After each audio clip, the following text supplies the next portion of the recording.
I'm Alan Ing. I'm with Andy Howell. Hey, Andy, how you doing? Hey, I good think to it's be the here. first time. We're in Toronto, kind of. You were actually in Toronto. How was it up there?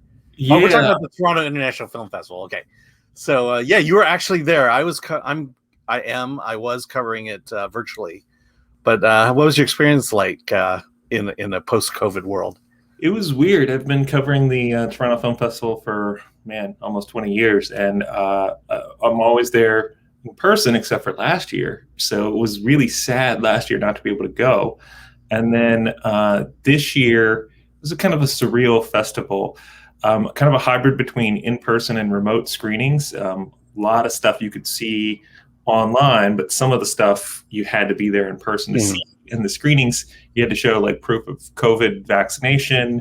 To get into the country, you had to show a recent proof of vaccination and negative test. To go to the screenings, they were socially distanced, so maybe every third seat would have a person or something. And much fewer parties, lines, volunteers, fewer screenings, fewer movies. But on the other hand, it felt like a little bit of a less of a pressure cooker. I always get stressed out. If I take the time to write this review, I don't have time to see another movie. And, I got to see my friends a little more, the ones that live there. Mm-hmm. And in general, it was still a good time. Yeah, so it fewer people, I guess, but it felt relatively the same. Yeah, I mean, there were certainly glimpses of where you felt like, oh, this is like the TIFF of old. But it's a weird experience being in a 2,000 person theater with like only 500 people in there spread out or something. So it feels kind of empty. I never actually felt unsafe at all in any way because it was just everybody's masked in the theater, just everybody's got a vaccination. So it felt like, so when you're watching the movie, it felt awesome, but it's not as many, gasps or laughs or every theater filling kind of thing like you get with the 2,000 people who are all there. All right. And so you've been going for, you said 20 years. Yeah. How do you describe what TIFF is and the films they present? Yeah, it's my favorite festival because it's huge and it has everything from blockbusters to small independent things. It has lots of different genres of movies. Like there's a Midnight Madness that has a lot of horror and genre stuff. And then there's, sometimes you'll go to, so many foreign films that you might get a film that was like the biggest grossing movie from a country that they've ever produced or something, and you won't have heard about it, but you can see it at TIFF, and it might not be another way to see it. They have red carpets, galas with all kinds of stars that are up there introducing the movie or doing a Q&A. And then of course it's right before Oscars. Right before the end of the year, where a lot of studios release their things that are Oscar hopefuls, and so it's generally sort of the beginning of Oscar season. I know you saw a lot. Did you see anything that, other than Dune, anything that's Academy Award worthy? Oh, absolutely. Actually, just name them. You don't have to go through. Yeah. It was a strong year for docs, actually. Yeah. So there's always a whole documentary component, and that some of those were great. And, best foreign film, there's always the possibility. You see so many things there. That's actually, very super competitive. In many ways, I think that may be my favorite Oscar category, because in some ways it's more competitive than the just best picture, because that tends to be, American productions in English and so on. Right. And this competition of films all around the world is just so strong. Yeah. Also, you mentioned it. It's the big festival before the award season begins, and that's really the only way you're going to see. You're going to get a large group of eyes on foreign movies, on world cinema at this point. Exactly. And another reason I like TIFF is because it's not just a festival for the industry. Like, Cannes is really for the people in the industry. But in Toronto, there is that industry component, that market component. People are trying to sell movies, but it's also for the fans. Almost any fan can see any movie as long as it's playing the general festival. So it's a good one to see movies with audiences. They just sell tickets to the public. And so you're there seeing it with people who are just film fans and they just want to see a bunch of different things.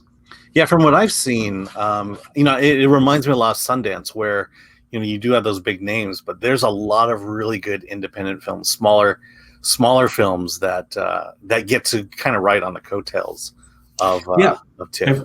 Every day at TIFF, you see, Variety or whoever will have, a different issue and explain what's been going on, and you'll see like, oh, X, Y, and Z got picked up, So sometimes you'll be at a screening and you'll see just this thing plays like gangbusters, and it's the first time anybody's seen this movie. Yeah. And then, the next day you read, oh, it got picked up by, whatever. Amazon. Oh, yeah. Yeah, I'm seeing that a lot of Amazon and Netflix openers too. That was another thing about this festival. It was quite strong in the streamers. It had a lot more influence. I've seen that grow over the years, where it was super rare to see a Netflix made movie there. Mm-hmm. But now they're even learning to premiere some of their series at the festival. And then some of their movies that they will give a release to, a window of a couple of weeks in the theaters, and then it's going to premiere on streaming. Yeah. They would first put it at the festival. I think this kind of compromise we're seeing where, they want to be primarily releasing things on streaming, but of course the industry, the people making the movies, it gives them a certain cachet to say it was released in theaters, but also mainly because then they can qualify for award season. Yeah, absolutely. Okay, so let's talk about some of these films. The first one we'll talk about, it's a documentary. You saw The Rescue. Quickly, what's The Rescue about? Oh, yeah. So we all remember in 2018 when a Thai soccer team, 12 boys and their coach, were trapped in a cave system. And basically they were there for a hike, and then the monsoon season came early, flooded the cave. And at first, people weren't even sure if they were alive or dead. But then people came from all around the world to try to get them out. They were found alive, but extracting them was a really tricky proposition. So I knew that basic outline. And I, in fact, knew a lot more than most people because I'm a diver. I really like to dive. And cave diving is the most dangerous thing, you can imagine. I mean, so many people die doing cave diving because often the visibility is very low. You can't see, you get disoriented, and you can't find your way out of the cave. Yeah. And you don't have a certain amount of oxygen. You're giving me an anxiety attack right now. Yeah, no, it's bad. And this was especially treacherous because the rains kept coming. The currents were too strong, and it's not a cave like people go diving in because nobody's ever dove in this cave because it's normally a cave you can walk in, And so the Thai Navy SEALs were sort of on the scene first, and they don't have experience with cave diving because there's no military objectives in a cave, for diving or whatever. Usually it's just so, they were kind of at a loss. But as the movie tells the story, there's sort of some main protagonists, even though there were something like 100 divers involved in this rescue and thousands of people from all around the world. They sort of focus on a few main people. Mm-hmm. One of them happened to be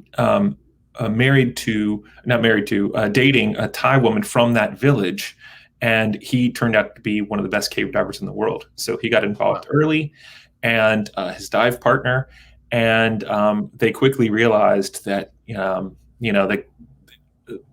after the Thai SEALs had struggled so much that you had to call in amateur cave divers. All cave divers are amateur because it's not a profession. Yeah. And so they ended up calling in the best cave divers from around the world.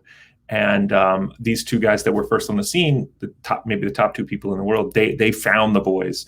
And then from there on, it's this elaborate whole thing to rescue them. Because the kids actually had to swim out, dive. Well, it's trickier than that. Yeah, I'll get to that in a second. I just wanted to, before I get to that, I wanted to mention that this documentary was made by the same team who made Free Solo.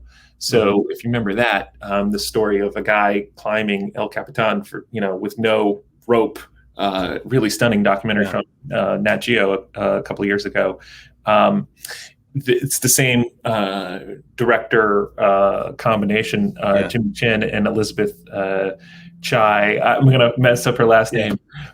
Varsalheli, but I'm sure I screwed that up. Yeah, but anyway, I don't want to go all way into the movie because people need to see it. But I guess the question I have is, were the documentarians there on scene, or is this a collection of footage that people gathered?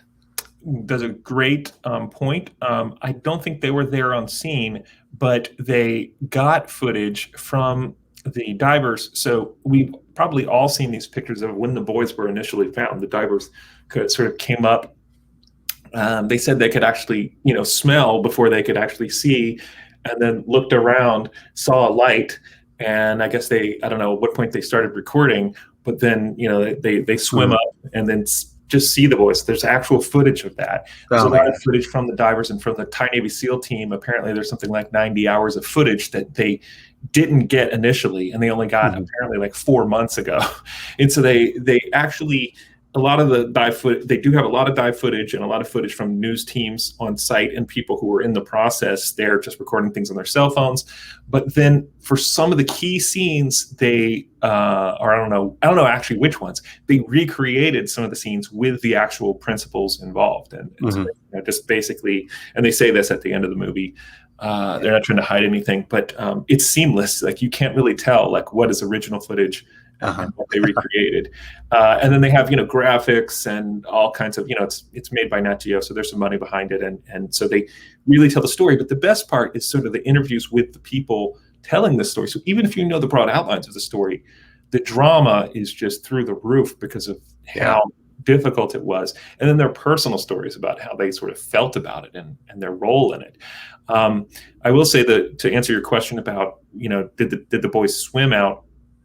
It was deemed too dangerous for them to try to swim out because the dive crew that found the boys also found 4 workers that were trapped earlier on in the cave system, and they swam them out with masks where they gave them they had a backup regulator or something they gave them. They told them just how to do it, but it didn't matter. Every guy kept swimming up to the surface and taking off their mask and panicking. And so they said like those guys only had to dive like a few minutes. And the kids were so far down in the cave, it was a many hour. I think at the beginning it was like a 4-hour extraction process to get them out, and they had to like change gear and all this other stuff. And there was just no way. And the kids were of course weakened from being there, and if they panicked, then they're putting the lives of the divers in danger. So the least bad solution they could come up with was to anesthetize the boys. And then of course now you've got a problem of, if something goes wrong, you have this full face mask. The mask gets dislodged, you get water in there and you just die, and if your airway is blocked, you die. If you can choke on your own saliva, there's all these crazy things. So let's save the rest for the movie. So generally, what's your general impression of the film then?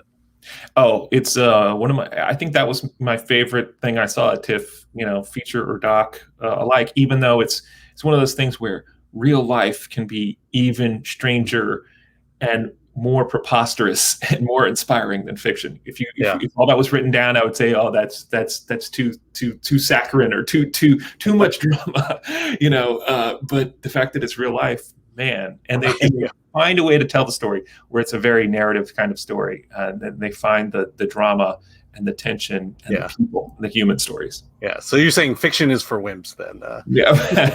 I'm just saying that I have a tendency, I see so many movies that I have a tendency to know what all the tropes are, and know what all of the narrative tricks are, and I know when I'm being taken for a ride and whatever. But in this, even though I knew everything, it was still unbelievably satisfying. So must see. All right, very good. I can't wait to see this. That's Nat Geo. Okay, so let me talk about one I saw. It's Hellbound. Normally we don't do episodics, but I didn't know this was an episodic when I went in, because it was like I'm a third way in and they're running the credits, and I'm like, what? And then I realized, okay, I'm watching an episodic, and this is a cool one. It's from South Korea. It's from the creators of Train to Busan, and it's called Hellbound. And what I like about it is I think this is the next Walking Dead in a way, where it's it's not about it's the impact of this story is very broad.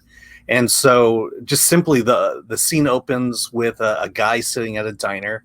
He's looking at his clock, or the time on his phone. It hits 3:00, and at 3:00, these 3 hulking demons show up out of nowhere, like through a dimensional portal, and basically and promptly beat the guy to a pulp, steal his soul, and then leave a smoldering carcass behind. And the thing is like most supernatural thrillers, they take place in the dead of night. No one's around. And in this case, the attack took place in broad daylight and in front of dozens of witnesses who captured everything on their cell phones. And so now it takes this demonic attack and then bronze it. And we find out, is that this attack was planned in the sense of the guy who died received a vision from an angel 3 days before saying, you're going to die and go to hell in 3 days at 3:00. And so what happens is a single mother with 2 children, she gets visited by the same demon, told in 3 days, you're going to die, go to hell.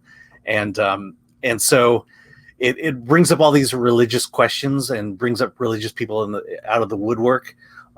There's a chairman a pastor who basically figured what was happening out. It was the fact that the people who are dying are people who committed horrible crimes, and that they had all been told that they were going to die.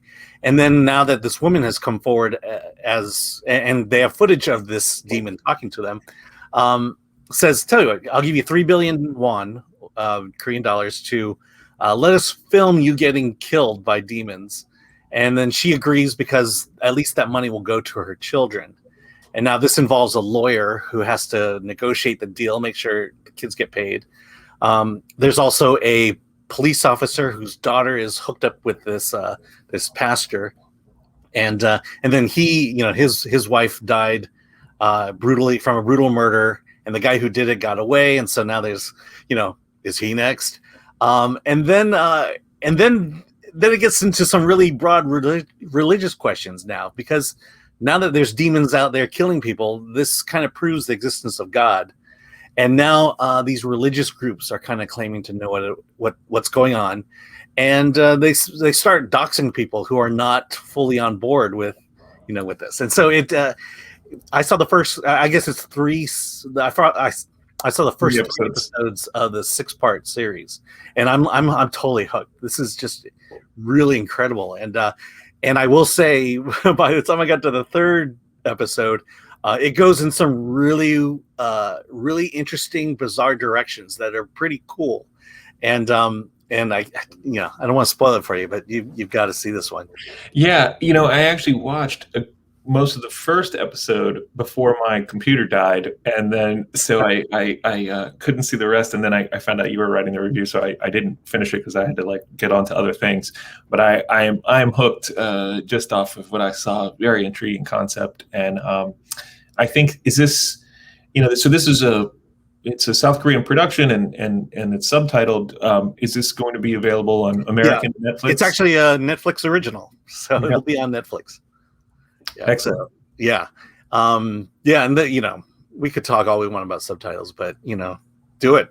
Oh, I love it. I mean, one of my favorite things on TV ever is Dark, and it's this German production, and it's a time travel epic, but subtitled into English, or you can hear it dubbed. But it's just absolutely astounding, and you can find it streaming as well. But it's I like the best from around the world. Just give it to me. I think when I got to the 3rd episode, I had an idea of where it was going, and then the 3rd episode just kind of blew everything out of the water, and you get to see a glimpse of what's really happening here. You get to a little more understanding of what these demons are, and then of course there's something a lot more sinister going on. And like I said, I got flashbacks, or I got the feels that I got when I first started watching The Walking Dead. Excellent. All right, so let's move on. You and I actually saw this one, but you wrote the review. It's Attica. No, I think you wrote the review of that one. Yeah, another documentary. And similar to the rescue, it's like, yeah, we know the basic outline of what happened, the Attica prison riots. But this dives really deep. And to me, the most interesting part about it was the negotiation period, the 4 days in which there was relative peace going on and trying to figure out what's happening. What are your thoughts on Attica? Yeah, well, let's just set it up for people that this is about 50 years ago. I think it was 1971. And this is 50 years ago. Yeah. All right. And then, of course, there's this, so the prisoners rioted at Attica, and they basically took control of one of the cell blocks, and they're all out in the yard. And so for 4 or 5 days, they had control of this. And they had hostages. And they had hostages. That's right. Because if they didn't have hostages, it would have been over in, an hour or two, Mm-hmm. So, and the hostages were the prison guards. And I think there were around a dozen hostages, something like that. I can't quite remember. But, and then, hundreds of prisoners. And it became this whole international thing because, this is kind of unprecedented in the United States, prisoners taking control of part of a prison. And then also the fact that the media coverage at that time, they were covering it, and they were invited in by the inmates to document everything that was going on. Exactly right. Yeah. So they wanted to make sure that, the world saw, and their demands were, basically we want to be treated more humanely, like we are treated like animals here. The food was produced on, like 20 cents a meal or something and whatever. And I mean, they were having terrible food. They just had, so little of any of the basic human decency. And of course, prison guards abused them and did all kinds of things. And so for the most part, their demands were just, they weren't like, oh, take time off of our sentences. It was like, just very human things. Mm-hmm. But because of politics at the time, well, let me back up and say, yes, the negotiators that came in, they tried negotiating with the, person in charge of the prison system. That did not go well. He was lying to them. And they brought in, a sort of team of mediators. I mean, I guess I won't spoil what happens, but things went. I mean, I know it's a spoiler for something happened 50 years ago, but 50 years ago, yeah, you don't know. So if you go in not knowing, there is a sort of tension that is interesting the way that it's sort of built into the movie. I guess what I will say is, it's referenced also in Dog Day Afternoon that happened like the next year or something. Mm-hmm. This sort of bank heist. And so that is very much in the consciousness of the U.S. and New York in particular. And then it comes up in another movie I'll talk about in a second. But I guess what maybe we should say about it is that the police were very much of the attitude of, I want to go in there and just shoot a bunch of people. And that race, the majority of the prisoners were black. Almost all of the police were white, and no, they were all white, not almost. Yeah. They were, and there's footage that's shown in the movie of police saying "white power," and so I mean, this is incredibly relevant to today, and it's one of those things that also politics gets involved. Nixon even ends up getting involved at the time, so all of this is totally relevant to today, and let me just say, things did not turn out great in that situation, and it was a complete failure of this sort of macho police attitude of let's just go in and shoot people. And yeah, I mean, the thing that struck me was that for one thing, what we know of Attica, I think today when people do think of Attica, they think of Dog Day Afternoon. I was very young when this happened. And so I barely knew anything about it, but I knew of it. And like I said, I think we know the beginning and the end of it. And to me, the I said before, but the truly interesting part was what was happening in there and the reasons why. And then also made me think, as bad as things are today, we got to remember how bad it was back in the 70s. This civil rights had been passed, but,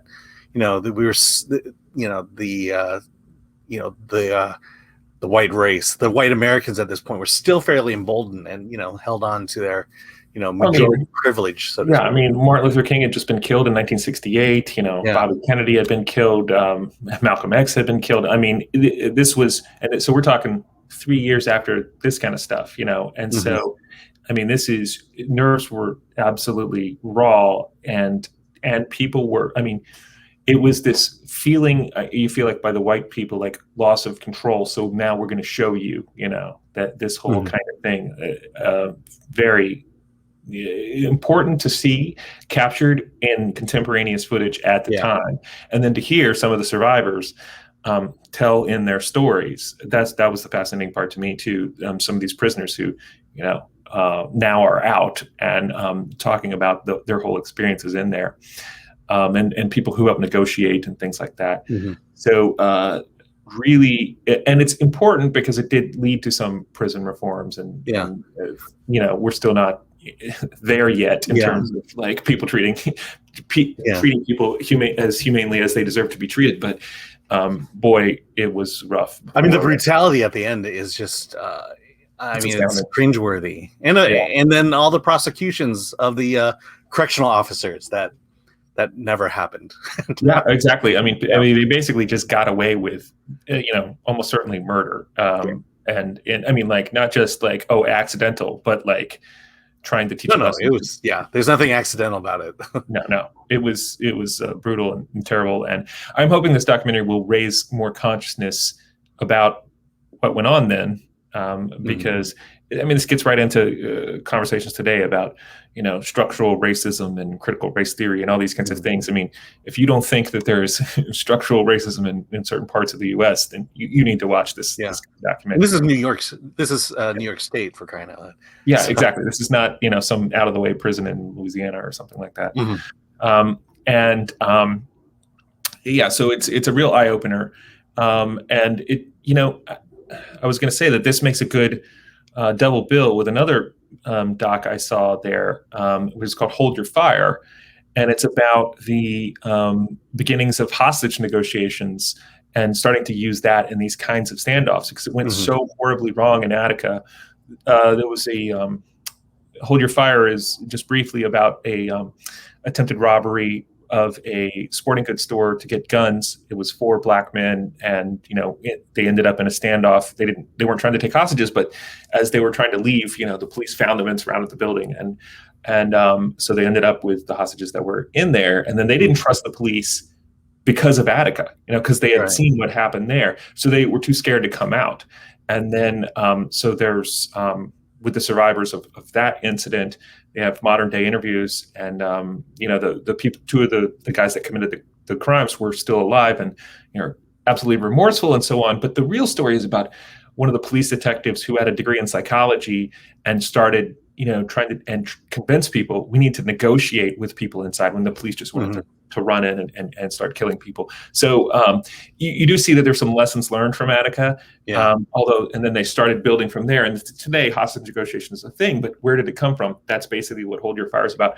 Also very compelling, very human documentary, great double bill. And in fact, if you could make it a triple bill and just put Dog Day Afternoon right in the middle, because that's sort of the sequence of events. I think it's a testament to, just having the media out there, the news, to be able to cover this stuff live and keep authority accountable in these highly tense situations. And, even with the going all the way up to Rodney King, and not much had changed up until that point.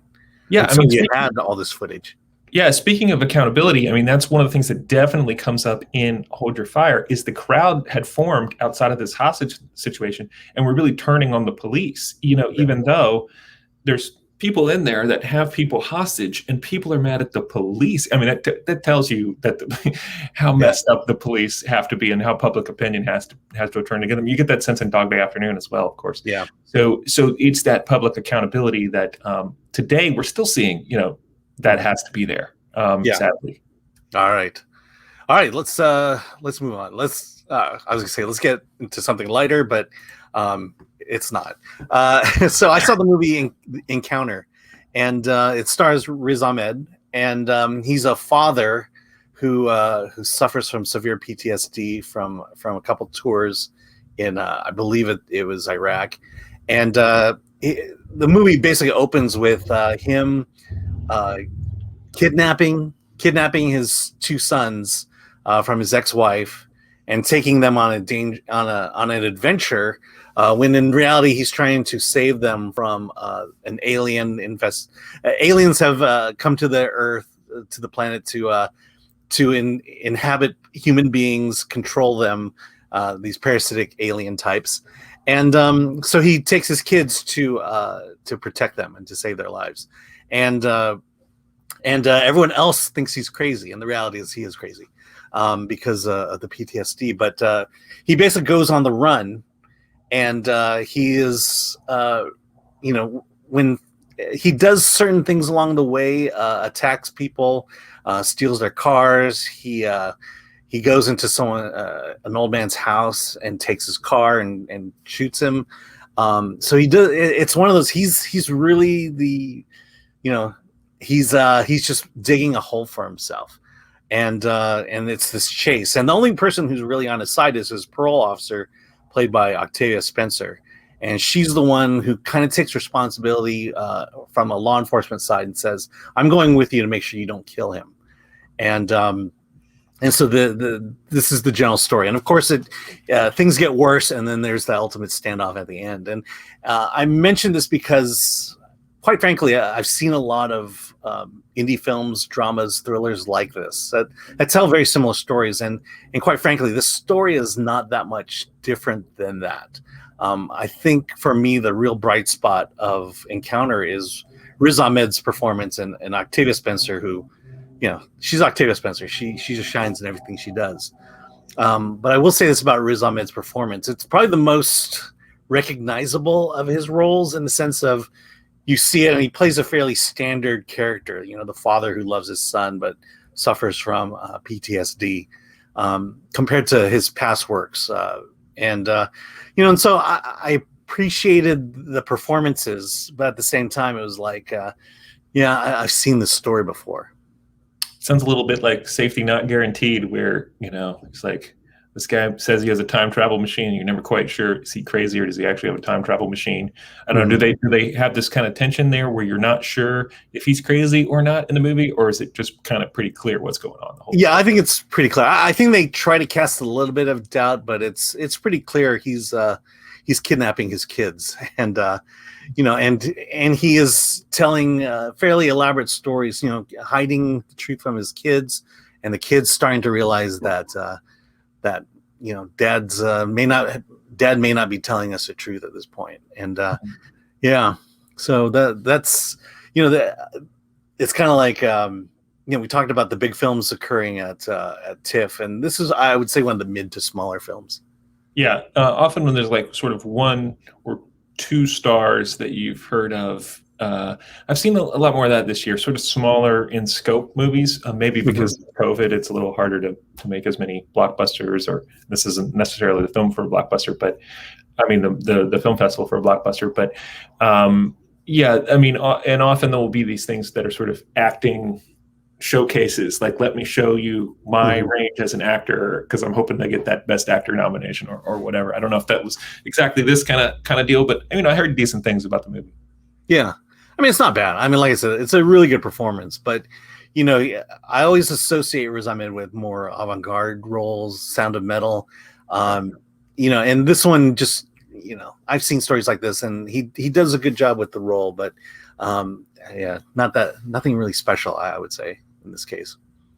All right, speaking of big films, the one I'm looking forward to later in the fall is Last Night in Soho. This is Edgar Wright's movie. Tell us a little bit about it. Oh my God, that was my favorite narrative movie I saw. Just absolutely spectacular. It's one of those movies that just starts with, just from the first images you see on screen of, it's basically a character dancing. You're just like, oh, I think you got me here, And the use of music is astounding in the movie. It's a very strangely structured movie. Let me just set it up a little. There's a character, the main character, who's played by Thomasin McKenzie. She was in Jojo Rabbit. She was great, and boy, she is great in this. She is trying to study fashion, to go off to London to study fashion, and she gets accepted to this fashion institute. She's been raised by her grandmother, because her mother had mental problems and killed herself. And so we get the sense, and so she sees sort of visions of her mother in the mirror and things like that. So there's this question of, can she handle the big city or not? She's definitely still got some mental problems that she's kind of trying to hide. And so she, gets to the big city, starts studying fashion. And because she's raised by her grandmother, she has lots of old records from the 60s and stuff about, when London was such the place to be. And so that music is sort of throughout the film. And the big thing that happens to her when she gets there is she rents an apartment and from an older lady who's lived there for a long time. And in the apartment, she starts to, as she goes to sleep every night, she finds herself living the life of somebody, of a young lady from the 60s. And so in that time period, it's Anya Taylor-Joy who's the character. And so she's basically seeing life through her eyes. And she wants to be a singer and starts trying to live the life. And so every night when the main character goes to sleep, she's flashed back into the 60s and starts living her life. There's great musical numbers and all kinds of things that you get to see sort of life, the 60s London scene. And she has a character that's sort of her agent, played by Matt Smith, one of the doctors from Doctor Who. And he's great as well, but then things sort of start to go sideways for the character in the 60s.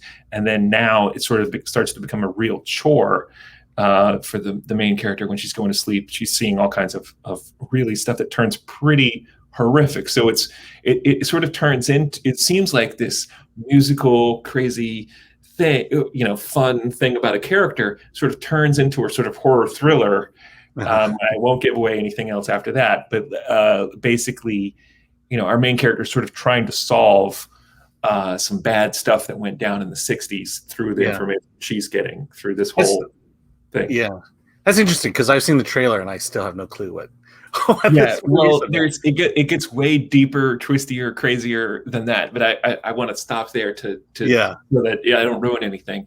Yeah. But it's one of those things where there are certainly things in the movies where it's like dun dun dun. You get some new piece of information. And it sounds like the music is very Edgar Wright in this. Oh, the visuals the visuals together with the music and the acting, it all works together to make you just cannot help but have a smile on your face. And even when the sort of pieces start to come together, to be honest, I was ahead of at least one of the big reveals, but it didn't matter because it's just so well done. As a movie that it's just it's pure cinema. It's the kind of thing that you can only really do in a movie in this way. Yeah. And I was gonna say I can't wait to see it on my iPad. No, man. That's where I was. They only showed it in the theaters there, and I'm kind of glad because they made me go see it in the theater, and that's where it's got to be seen. I just can't recommend enough seeing that movie in a theater. I mean, I will say the one thing that was a little disappointing about it is that it turned into something a little more standard towards the end. I mean, the setup is so crazy and weird that I hadn't quite seen a setup exactly like that before. But then once kind of now you've got to resolve. Yeah. Once the revelations have been made. Yeah. Now you've got to resolve. It goes in the natural direction. You kind of know how you're going to have to resolve this. But for the first hour and something of the movie, I had no idea where that movie was going. I was just like, this could turn into anything, and so I was, for the first hour plus, I thought this could be one of the greatest movies I've ever seen. And then it got fairly standard at the end, but still that first part is so strong, and the last part is strong too. It's just that I now doesn't live up to the high expectations. Yeah, I mean, it's not so much that it doesn't live up. My expectations were the greatest of all time. I mean, okay, nothing could live up. Okay, to that. so your high expectations with the ending were too high, and the movie didn't reach it. the movie was great. So that's the real thing you should take away. But I can't wait to see it. It's already on the posters of my movie theater. So I mean, and to be honest, something has to resolve into something that you can kind of wrap your head around at the end, or else you come away thinking that was just mysterious, and now I'm unsatisfied because it didn't resolve. So it's always got to resolve, and it did resolve but I think it did still resolve in a satisfying way. It's just that it became a little more standard thriller after a while, but that's okay, because standard thriller in the hands of Edgar Wright is still something I haven't seen done this way before.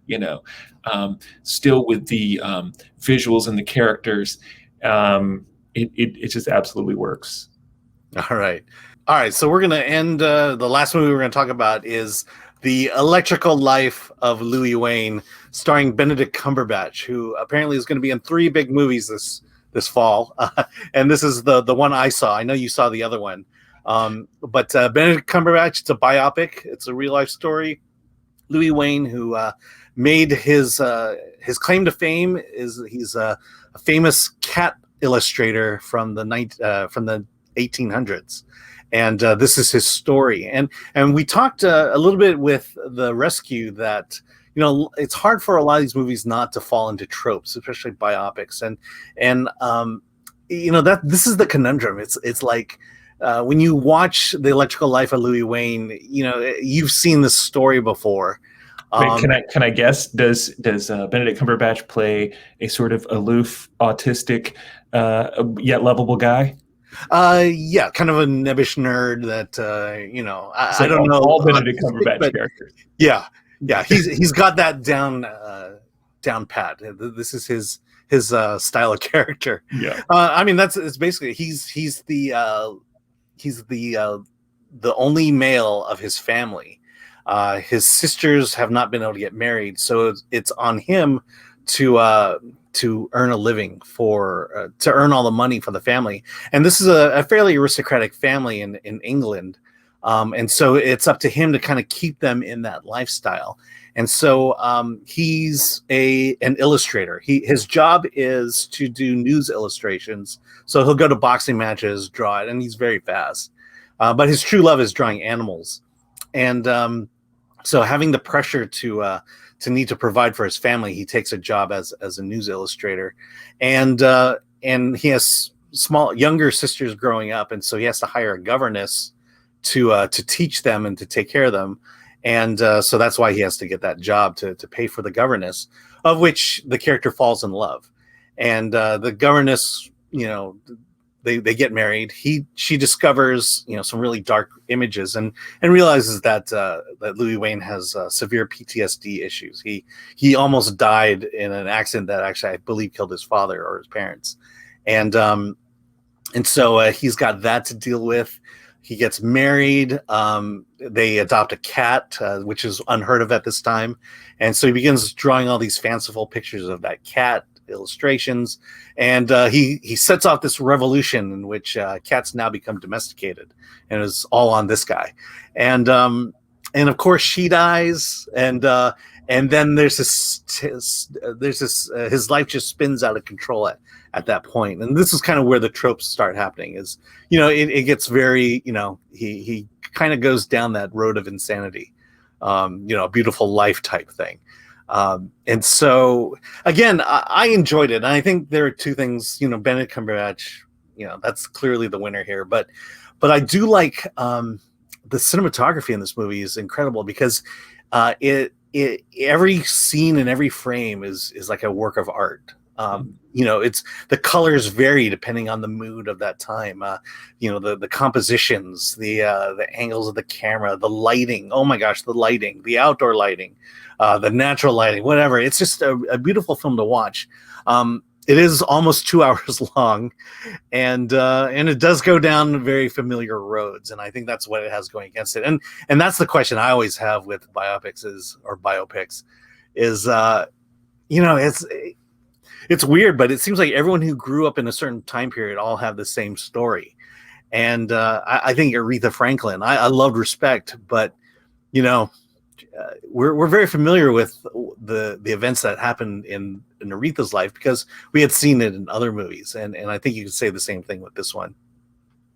Interesting. So, do you think the film works in a compelling way, like just narratively? It does. It does. It's like if I were to take all the biopics in the world and stack them together, it's probably in that really good moving up to the above average range. but you've got to really like the subject matter. I think if you're a Benedict Cumberbatch fan, or if you're a fan of cats, this is the movie you want to see. I'm allergic to cats, but not to Benedict Cumberbatch. Quite the opposite. I'm one of those super fans that I just see everything he makes. So I would more liken it to the Imitation Game, that character, than this one. For this one, now you saw.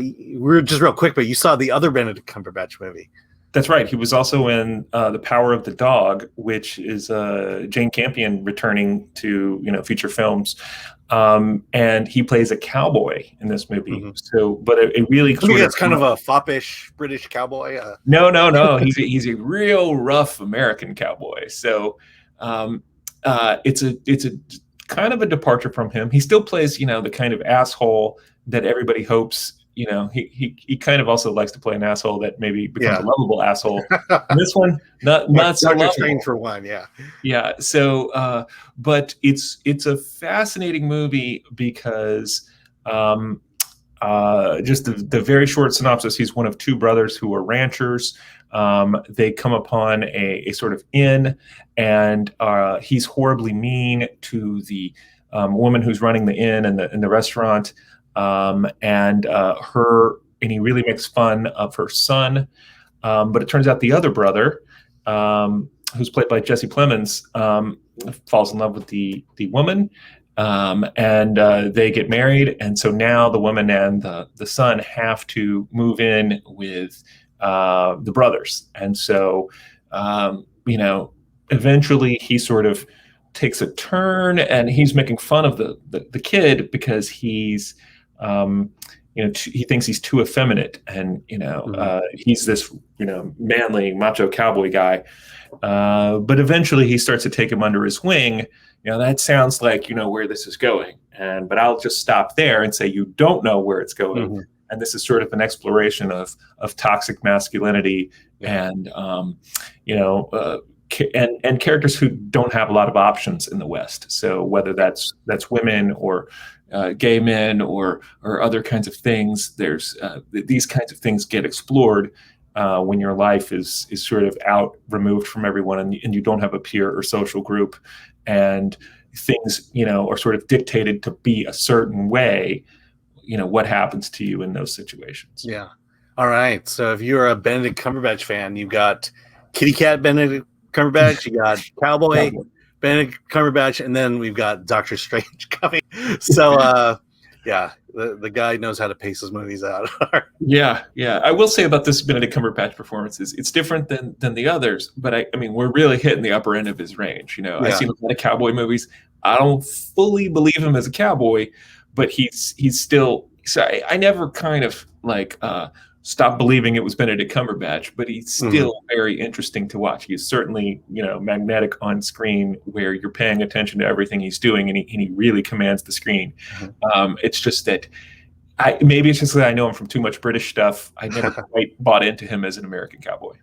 Well, this one sounds more like he's Khan from Star Trek. That's right, which I also did not like. But actually, this one, the Power of the Dog, I did like. I thought it was a movie that actually, when it ended at first, I was just like, I don't know about that. And then I just could not get it out of my head. And I discussed it with a friend in Toronto. And boy, we just had completely different perspectives on the movie. But by discussing it, it's one of those things you could sit and talk for hours about the movie because it's so intellectual and there's just so much to talk about. It tells a compelling story, but it's also got big ideas in it, and so it really grew on me. It became one of my favorite movies that I saw at the festival. Yeah, and I would say with Louis Wain, it's just the character he created that's the fun of watching it, and then the cats as well. But again, it's these stories. You hate to say I've heard the story again, but again, it's someone's real life. So what are you gonna do? And so. Check out. They say the internet was created for cat pictures, so maybe this is finally time we got the origin of. Yeah. It makes reference to that right at the beginning of the movie. I mean, this guy. The reason we love cats is this guy, and I will say, there's even the fame he got from drawing pictures of cats has a tragic ending to it as well, and so this guy can't catch a break. Yeah. Okay. Well, that's our Toronto International Film Festival TIFF roundup. Thanks a lot, Andy, for joining me. Was a lot of fun. So with that, be sure to like, subscribe, comment, let us know what you thought of these films. And with that, let's get out of here.